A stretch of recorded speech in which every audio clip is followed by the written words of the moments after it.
안녕하십니까, 박사입니다. 요즘 러시아군이 우크라이나 분쟁에서 승기를 잡고 있는 가운데 가짜 뉴스가 절정을 이루고 있습니다. 러시아군 전차 너 5대 부서진 것을 가지고 영상을 짜깁기에 30대가 괴멸됐다. 100여 명 전사한 것을 두고 일개 연대가 처참하게 박살났다는 등의 선정적이고 말도 안 되는 보도들이 난무하고 있습니다.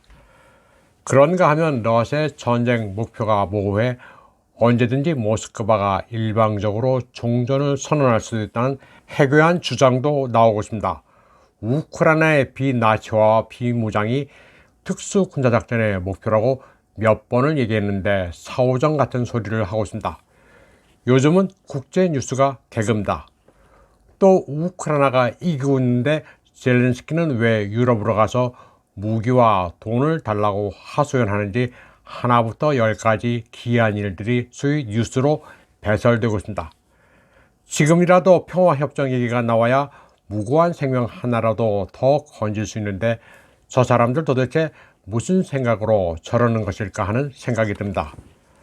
그리고 왜 정상적이었던 사회와 국가에서 저런 프로파간다를 하는 것인지 아리송할 때가 있습니다. 이번 방송에서는 이 같은 질문에 명쾌한 해답을 제시하는 러시아 매체 RT의 독일어판 글 하나를 소개해 드리겠습니다. 우라이너 루비라는 사람이 쓴 글인데 우선 독일 연방교육청의 전쟁 프로파간다 정의부터 시작합니다.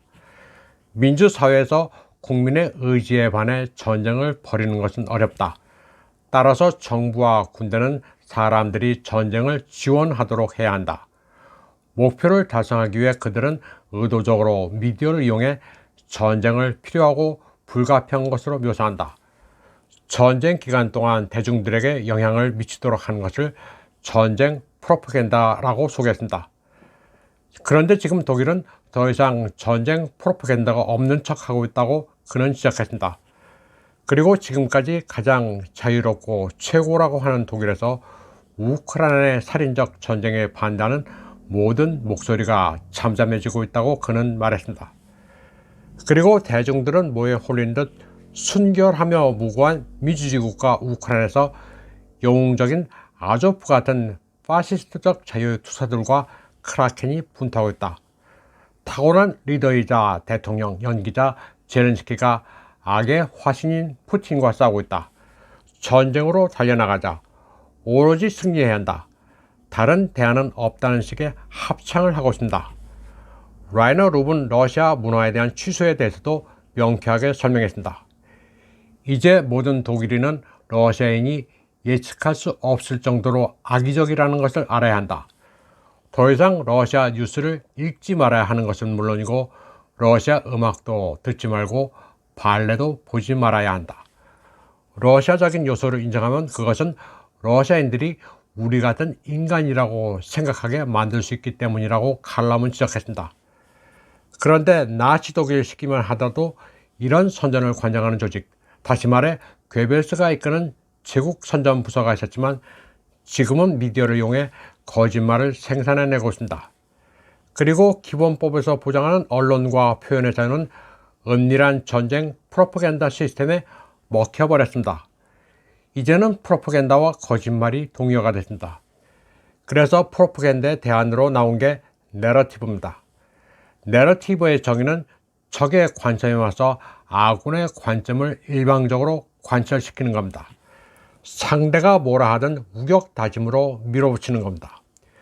디 벨트의 프랑크 리버딩이라는 사람이 설명한 바에 따르면 국내 정치에서 내러티브는 정적을 악마화하고 비인간화하는 데 사용됩니다.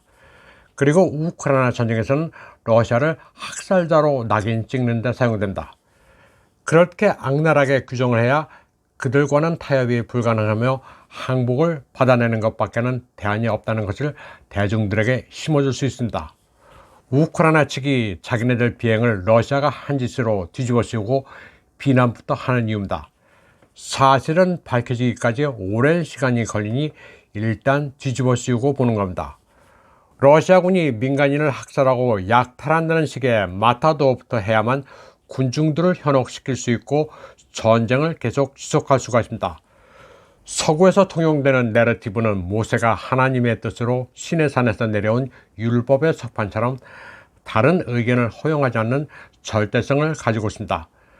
그리고 내러티브의 본질적인 부분은 피에 굶주린 짜르 푸틴이 우크라이나 민간인을 공포에 떨도록 하는 반면 민주주의와 인권을 주장하는 미국과 나토는 정의의 사도입니다. 그리고 돈, 무기가 없는 우크라이나를 도와 러시아가 푸틴 정권을 종식하고 친서방적인 체제로 바뀔 수 있도록 힘을 모아야 한다는 식으로 여론을 몰아갑니다. 라이너 룹은 2022년 4월 앵글로색슨이 평화협상을 파토낸 과정도 소개했습니다. 보리스 존슨이 키예프를 방문해 미국과 영국은 이스탄불 평화조약을 보장하지 않을 것이며 나토가 계속 지원할 테니 러시아를 이길 때까지 싸우라고 종용했습니다.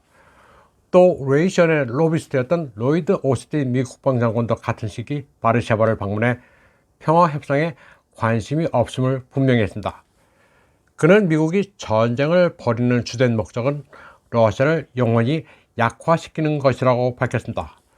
서구 미디어, 특히 영미권의 정크 미디어들이 우크라이나가 연전연승한다는 사실과는 정반대 가짜뉴스를 하는 이유는 명확합니다. 전쟁의 목적이 러시아군 한 명이라도 없애는 것이기 때문에 우크라이나군의 피해는 전혀 중요치 않습니다. 우크라이나군이 10명 죽고 러시아군이 1명 죽어도 그것은 목적을 달성한 것이니 그들 입장에서는 승리한 겁니다. 키예프 정권과 서방 국가의 전쟁광들은 우크라이나군이 얼마가 갈려나가든 전혀 개의치 않습니다. 패전을 연전연승으로 선전을 해야지만 더 많은 우크라이나인을 희생시켜 러시아에 대해 다만 얼마라도 타격을 줄 수 있기 때문입니다. 잘 싸우니 계속 싸우라고 내몰기가 편합니다. 우크라이나전은 이미 전세가 기울었습니다. 옌스 스톨텐베르크 나토 사무총장은 브라셀에서 열린 나토 강요회에서 나토의 탄약과 미사일 재고가 고갈되고 있다고 말했습니다. 러시아는 하루 평균 2만 발의 포탄을 사용하지만 우크라이나는 보급이 확보가 안 돼 6천 발만 사용한다면서 포탄을 아껴 쓰라는 지시를 했다고 밝혔습니다. 포병 화력전에서 포탄이 없으면 이미 전쟁은 진 겁니다.